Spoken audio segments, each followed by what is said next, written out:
Olá, amigos e irmãos, muito feliz por entrar na sua casa, por fazer parte da tua vida, junto com a tua família. Para você que está sozinho também participando desse culto online, nós estamos começando agora mais um culto a Deus exclusivamente de forma online, para chegar em você, na sua casa, na sua família. E o meu desejo é que todos vocês sejam muito abençoados, que o Senhor Jesus estenda a mão sobre você e que esse culto, através de uma ministração da palavra, no momento do louvor, em tudo que fizermos, possa de alguma forma corroborar para o seu crescimento espiritual, para a sua edificação.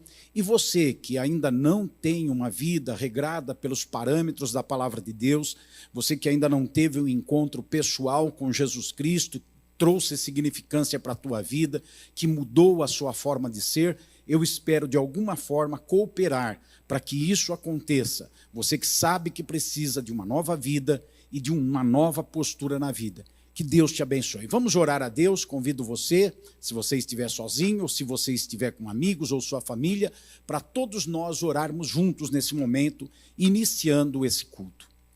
Querido Deus e Pai, nós erguemos a nossa voz a Ti em oração, em adoração, reconhecendo a necessidade que temos do Espírito Santo nos conduzir, para que da minha boca parta uma palavra abençoada, direcionada ao coração daquele que ouve, Senhor. E que todos os momentos desse culto, antes de tudo, sejam agradáveis a Ti e possam cumprir o propósito da adoração, do louvor e na vida das pessoas que dele participam, da edificação e, quem sabe, da salvação, Senhor, daqueles que ainda não tiveram um encontro contigo. Eu oro ao Senhor e agradeço por essa oportunidade, em nome de Jesus.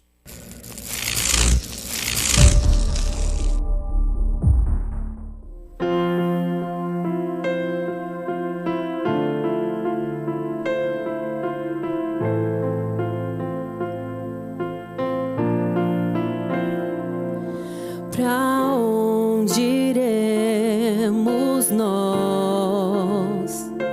Só Tu tens a vida eterna. Pra onde iremos nós? Só Tu tens a vida eterna. Tu és o pão que desceu do céu, fonte de vida, Emanuel, com Tua glória sobre mim, enche-me de Ti até transbordar. Eu nunca vou me saciar, enche-me de Ti até transbordar.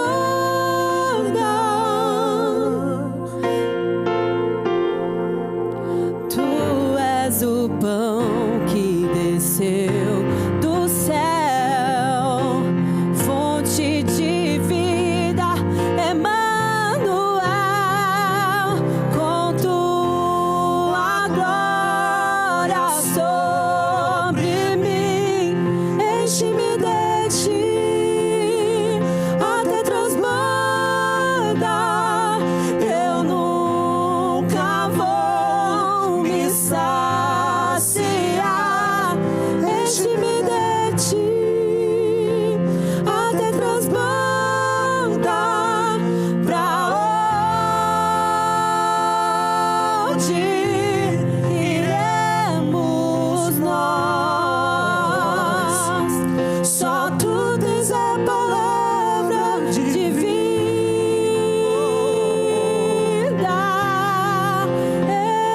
eterna.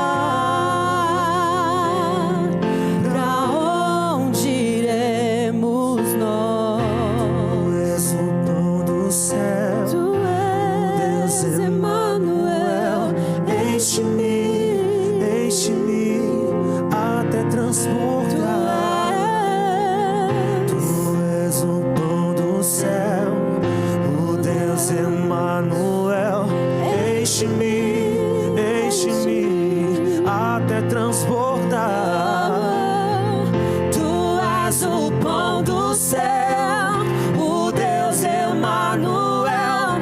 enche-me, enche-me até transbordar. Tu és o pão do céu, o Deus Emanuel. Enche-me, enche-me até transbordar. Pra onde iremos nós? Só tu tens a palavra de vida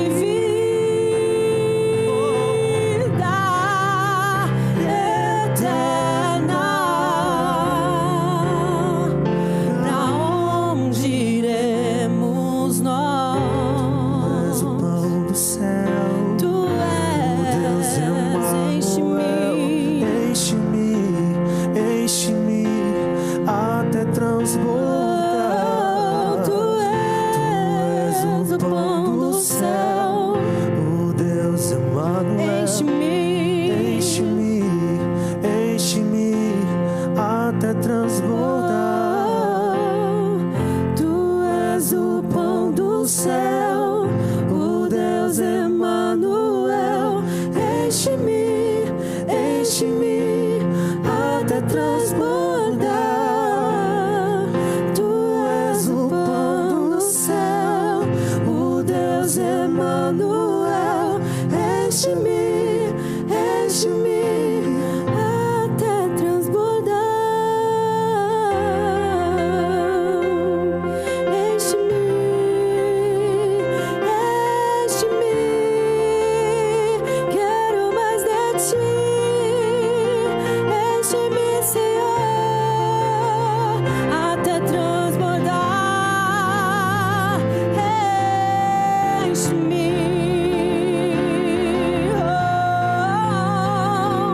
Pra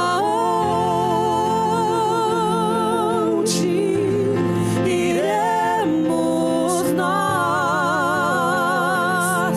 Só tu tens a palavra de vida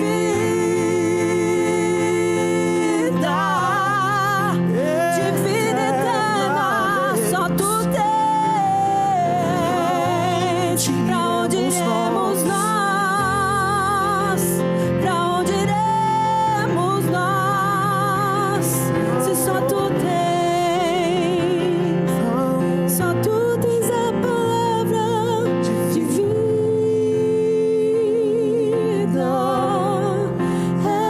eterna. Pra onde iremos nós?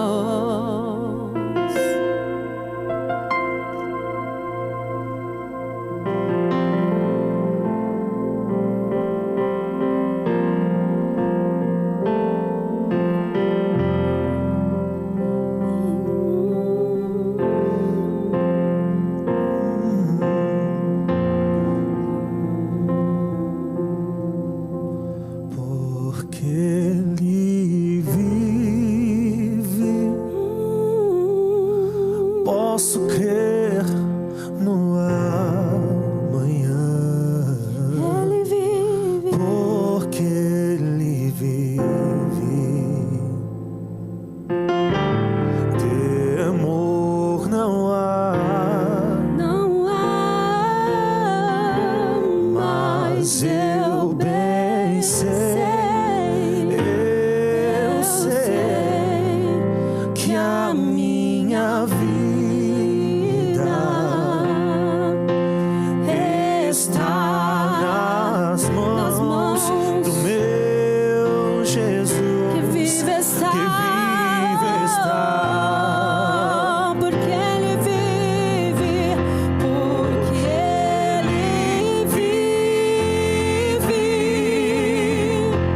Posso crer no amanhã.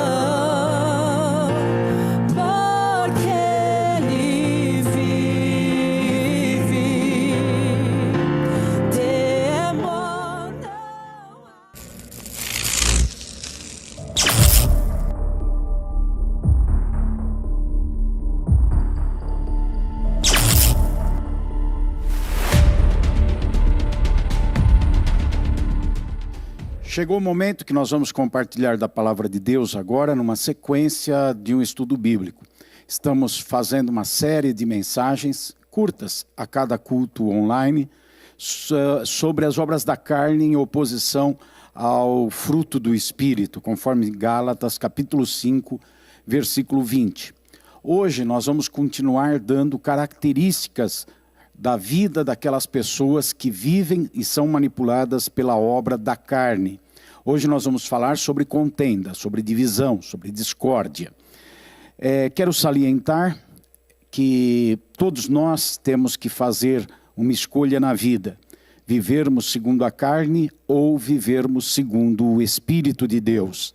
Teremos então obras da carne, se vivemos na carne, ou então o fruto, o resultado da vida espiritual se manifestará em nossa vida. Sempre teremos uma luta interior, independente da escolha que fizemos. E essa escolha não é assim registrada em cartório. Nós não paramos, sentamos e definimos, eu vou escolher viver na carne. Não. É a maneira como nos posicionamos na nossa vida, no dia a dia, que reflete a nossa escolha. Pela forma como agimos, como reagimos, nós estamos declarando se vivemos na carne ou se vivemos no Espírito de Deus. A luta acontece porque quando nós definimos viver na carne, nós que somos cristãos no mundo ocidental, debaixo de uma cultura que tem valores evangélicos, cristãos, quando decidimos viver na carne, há um peso na consciência, até que a consciência seja cauterizada. Mas, de qualquer forma, há uma vergonhinha no rosto. Nós sabemos que estamos fora de um padrão determinado por Deus. E isso vai causar um conflito interior. Muitas pessoas fogem da conversa, da igreja, sobre o assunto religião, porque sabem que serão confrontadas, sabem que enfrentarão um campo difícil de andar, minado. E por isso não querem, é a luta interior. E quando nós decidimos andar no Espírito e viver de uma forma dirigida pelos padrões da palavra de Deus, nós vamos entrar em conflito também e vamos ter uma guerra contínua, porque embora vivendo no Espírito estamos na carne, e nossa carne não perdeu os seus apetites, as suas paixões, não deixaram de existir. A Bíblia Sagrada diz nesse texto de Gálatas 5 que nós devemos não satisfazer os desejos da carne. Não diz que não teremos desejos na carne. Diz que devemos resistir às concupiscências. E Jesus mesmo nos ensinou para não cedermos às tentações. Então nós teremos uma carne clamando por pecado, clamando por paixões, clamando por coisas erradas e até por algumas coisas que não são ilícitas, mas que têm o tempo certo de serem feitas. Então estaremos também em conflito, mesmo vivendo no Espírito, porque dentro de nós haverá uma luta muito grande. Quem vai vencer essa batalha? Aquele que for mais alimentado.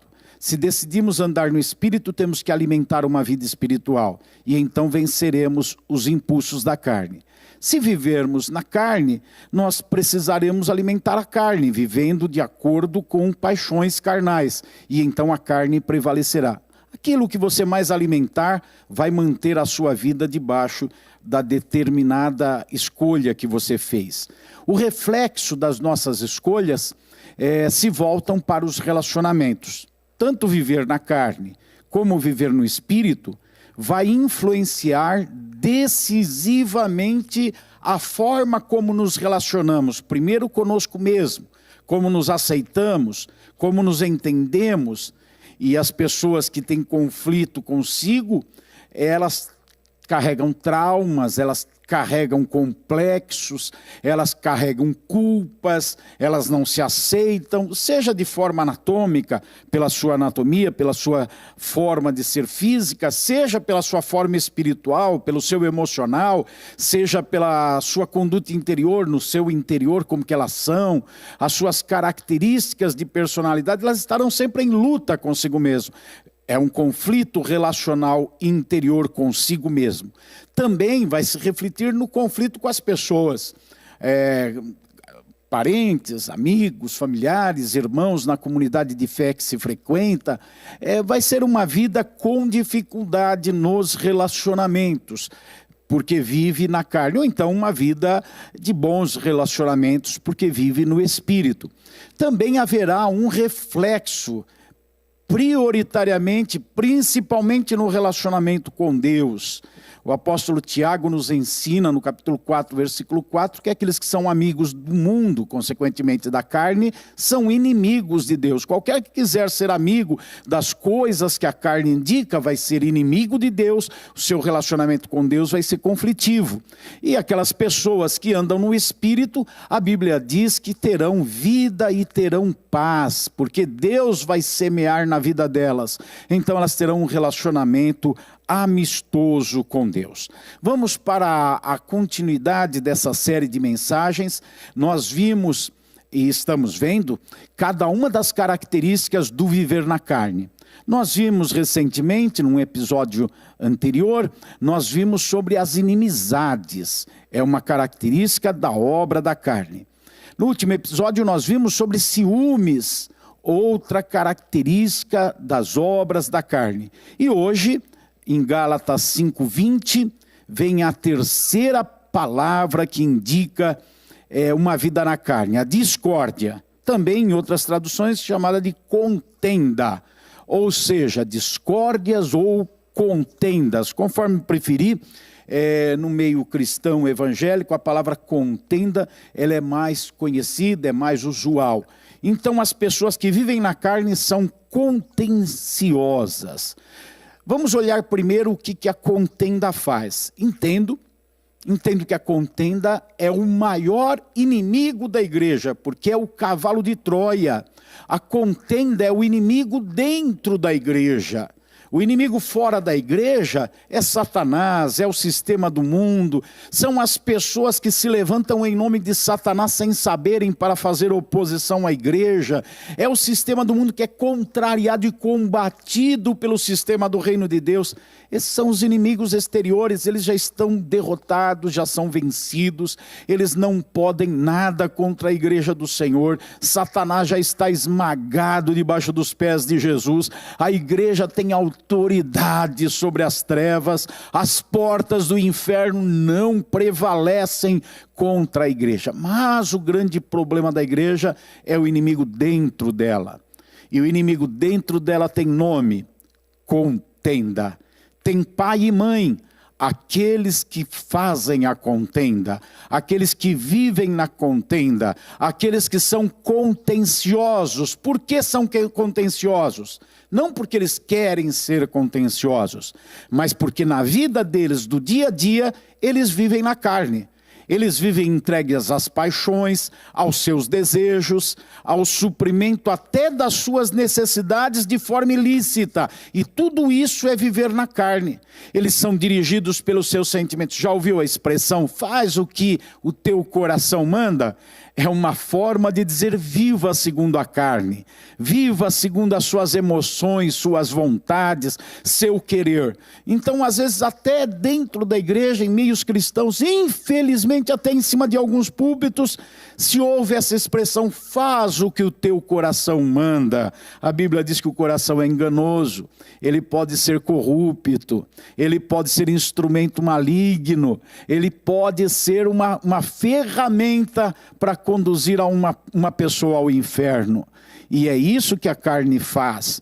Então o contencioso, ele é o promotor do maior inimigo que a igreja tem. O inimigo que está dentro dela.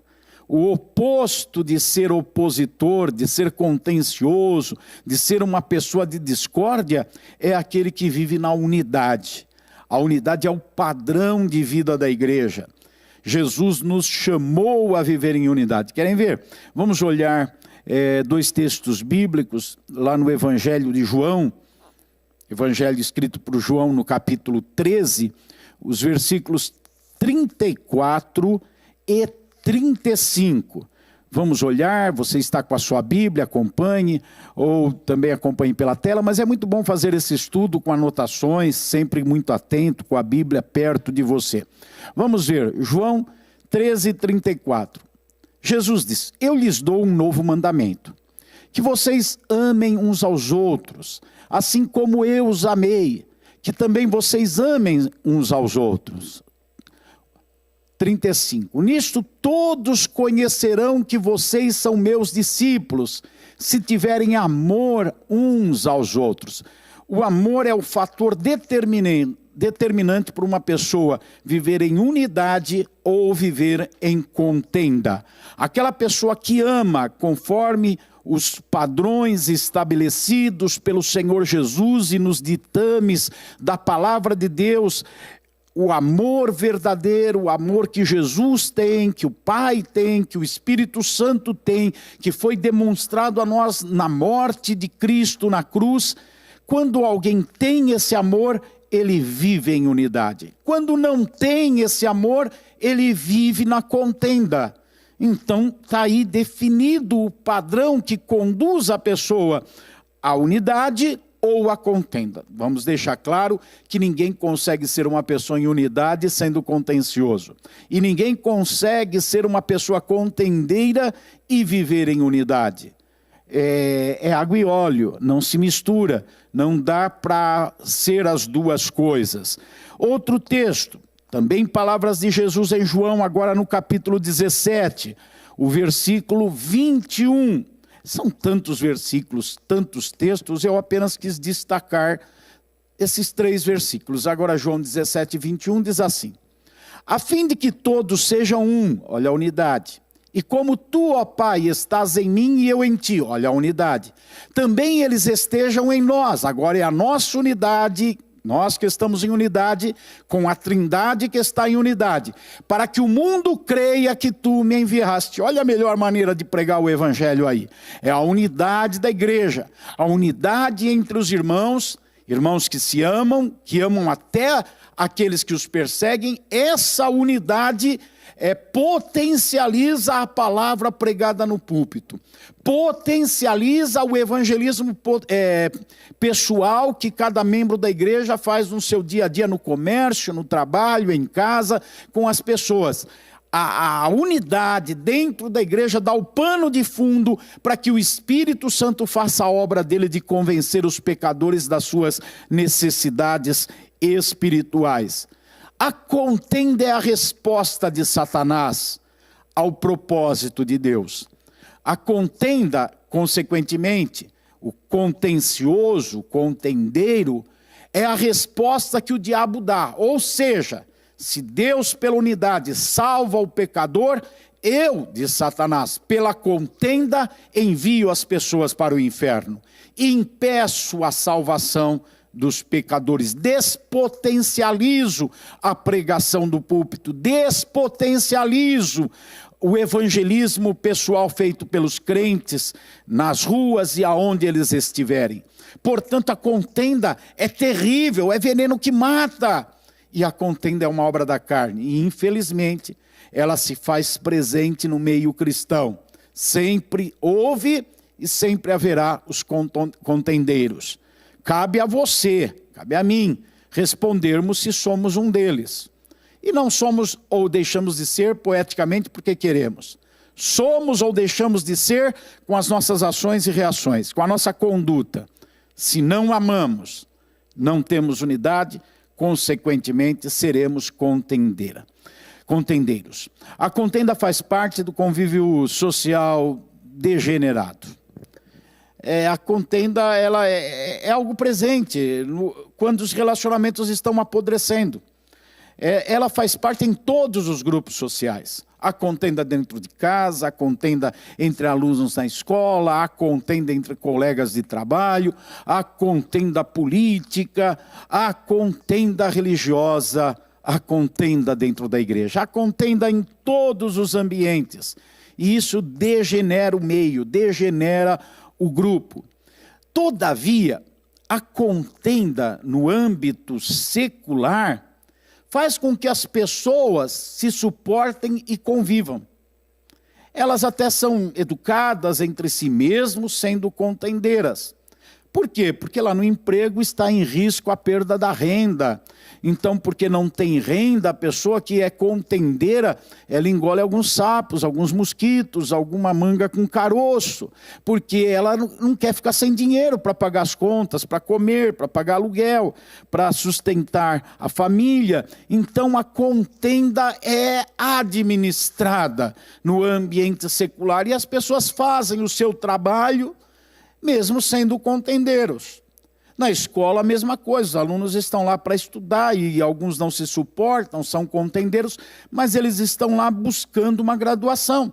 Na família, a contenda também é trabalhada, pais e filhos, eles podem não se falar, terem contendas, guerras, marido e esposa, mas eles estão unidos ali por um vínculo familiar, e afinal, parente é que nem dente, a gente não escolhe, tem que aguentar ele, e o dente ainda leva vantagem que a gente arranca, parente a gente nunca deixa de ser. Então a gente sempre vai ser parente daquela pessoa, mesmo que sejamos contendeiros ou que estamos em contenda com aquelas pessoas. Então na empresa, na família, na escola, as pessoas continuam convivendo mesmo em meio às contendas. Só que na igreja, ainda que as pessoas convivam com as contendas, a igreja perde a essência dela. Aquela empresa continua sendo aquela empresa e prestando aquele serviço, aquela escola faz a mesma coisa. E aquela família continua com o mesmo sobrenome todo mundo. Mas na igreja, quando surge a contenda, a igreja perdeu a razão de existir.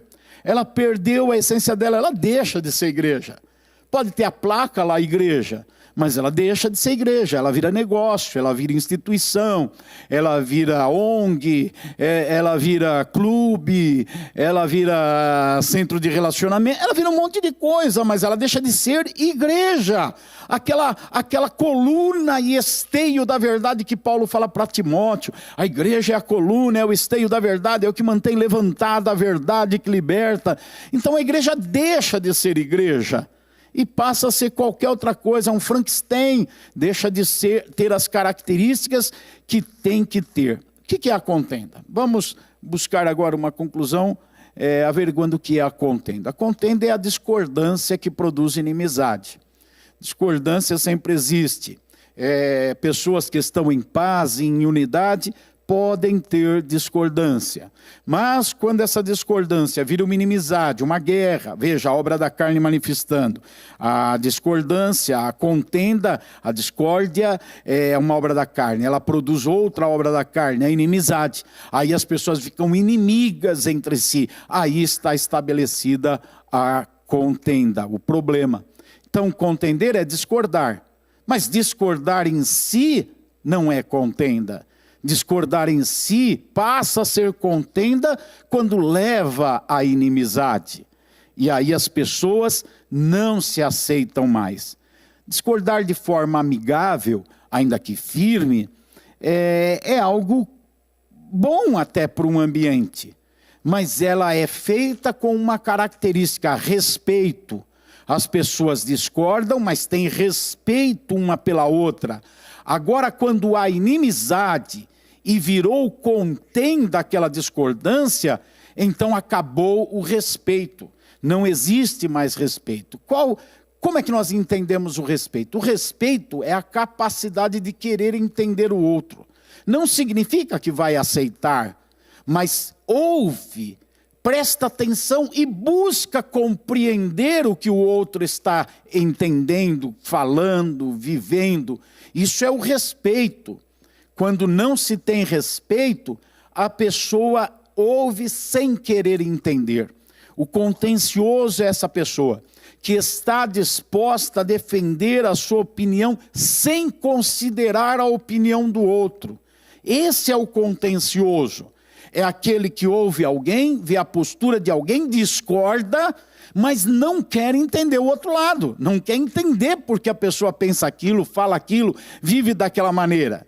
Não significa que quando entende, agora eu entendi, então você tem razão. Não, pode entender e dizer, olha, mas mesmo assim eu continuo concordando com você. Continua havendo entre nós uma discordância, mas não foi para o lado da inimizade que é produzida pela contenda. Por quê? Porque houve respeito e permanece a situação de respeito, mesmo não concordando. É comum, ainda esses dias na igreja, alguém trouxe uma opinião sobre um assunto e eu disse para ele, olha, eu ouvi você, eu entendo o que você está dizendo. Não concordo com você. Não concordo com a forma como você pensa e como você faz e vai fazer. Mas a decisão é tua e eu respeito a tua decisão, embora não concorde. Esse é um caminho que impede a contenda, a inimizade. Fica patenteado o que é certo ou errado no conceito de quem está falando, mas não gera uma briga, uma guerra, uma contenda. Então o respeito leva a entender a opinião do outro. O contencioso defende a sua opinião sem considerar a opinião do outro. Como vamos evitar a contenda? Rapidamente, 4 versículos, 4 conselhos para evitar a contenda. Primeiro, Provérbios capítulo 16, versículo 32. Esse é o mais importante dos conselhos. Provérbios 16, 32. É controlar-se. Controlar-se. Ter paciência do que fazer guerra. É muito melhor. O que domina o seu espírito. Não se envolver nas questões de uma maneira emocional tão forte que gera uma guerra, uma contenda. Segundo conselho, Tiago, capítulo 1, versículo 19. Tiago, capítulo 1, versículo 19. Olha só, vocês sabem estas coisas, meus amados irmãos. Cada um esteja pronto para ouvir, mas seja tardio para falar e tardio para ficar irado. Seja tardio para ter reação. Tem gente que tem reação antes da ação. Tem gente que já está falando antes de ter entendido, antes de ter ouvido. São pessoas com tendência contenciosa, porque elas não estão prontas para ouvir. Meia palavra é dita e elas já estão falando em cima, elas já estão replicando. São pessoas que não sabem ouvir. Então, segundo conselho para não ser contencioso, mais ouvir do que falar, ter atenção quando os outros estão falando. Terceiro conselho para não contender, Provérbios, capítulo 11, versículo 12. Isso está muito em falta. É pensar antes de falar. Quem fala mal do seu próximo não tem juízo. O homem prudente se cala. É muito importante, eu vejo nesse versículo, a necessidade de pensar antes de falar. A Bíblia não proíbe a gente de falar, pelo contrário, a Bíblia diz tem tempo para falar e tem tempo para calar. Então a pessoa que pensa antes de falar, organiza as ideias e fala de uma maneira clara, não dá mal entendido. Tem gente que fala o que vem na cabeça de qualquer jeito, a boca parece uma metralhadora e depois diz, não me entenderam. É lógico, você não falou direito, você não pensou antes de falar, não entenderam mesmo. E isso gera tanta contenda por causa do mal entendido. Porque foi mal entendido, porque foi mal falado, porque não pensou antes de falar. E por fim, Filipenses capítulo 2, versículo 3. A forma como você olha para os outros. Essa é uma maneira importante, Filipenses 2, 3, para você evitar contenda. Olhe para o outro e pense se ele tem alguma coisa para acrescentar na minha vida. Ele tem algo para me dar. Considere ele superior a você e não você superior a ele. A pessoa pacífica, ela tenta concordar, mas o contencioso se sente obrigado a discordar. O contencioso nunca vai ouvir uma pessoa que está em discordância dela, tentando entender por quê. Ela vai sempre tentar entender como combater aquela palavra, como se opor a ela, porque é uma pessoa contenciosa. Oremos a Deus. Nosso Deus e Pai, o que nós lhe pedimos é que o Senhor nos livre dessa obra da carne terrível que é a contenda e que arranca de nós a essência do cristianismo. Nos ajude, nos guarde e nos abençoe em nome de Jesus. Amém. Deus seja com você.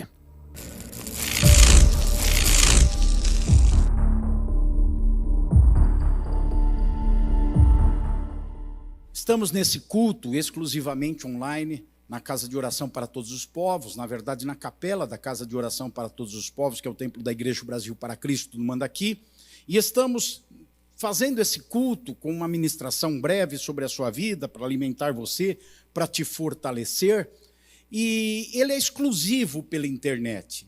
Então nós não temos pessoas aqui participando, mas é um culto a Deus e nós queremos dar a oportunidade para você de entregar a sua contribuição nesse culto.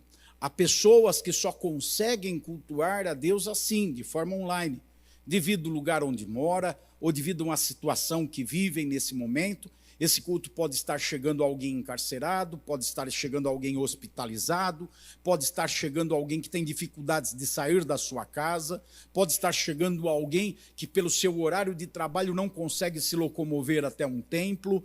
Então, precisa alimentar a sua vida no todo. E nós alimentamos a nossa vida espiritual também, contribuindo com a obra de Deus na terra.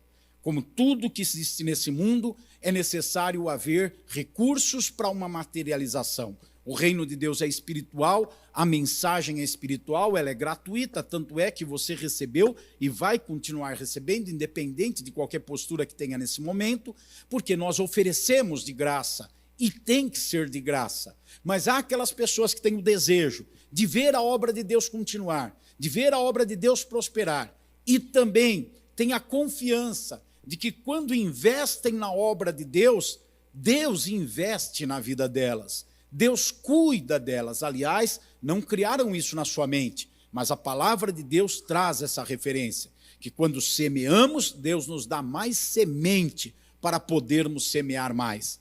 Essa linguagem analógica que fala de uma semente, de uma semeadura, está dizendo do reino de Deus. Leia a Bíblia, 1 Coríntios, capítulo 7, 8, 9...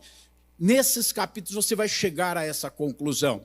Então agora eu quero lhe dar a oportunidade de contribuir. Nós vamos orar a Deus e em sequência você faz a sua contribuição online, conforme está passando aí, conforme vai ficar na tela durante algum tempo. Levante a sua mão, eu tenho um envelope representando a contribuição, você não tem, mas levante a sua mão e ore comigo dizendo assim: Senhor Jesus, eu entrego a Ti uma oferta, por acreditar na obra do Senhor, que alcançou a minha vida e que está alcançando tantas pessoas. Eu peço-te, Senhor, que essa oferta venha sobre mim de volta, como uma nova semente, para eu continuar semeando mais. Quero viver de maneira honesta e íntegra, e quero ver a tua obra prosperar na terra. Recebe o valor espiritual, sentimental que essa oferta tem. Recebe a fé que essa oferta tem. Em nome de Jesus. Amém.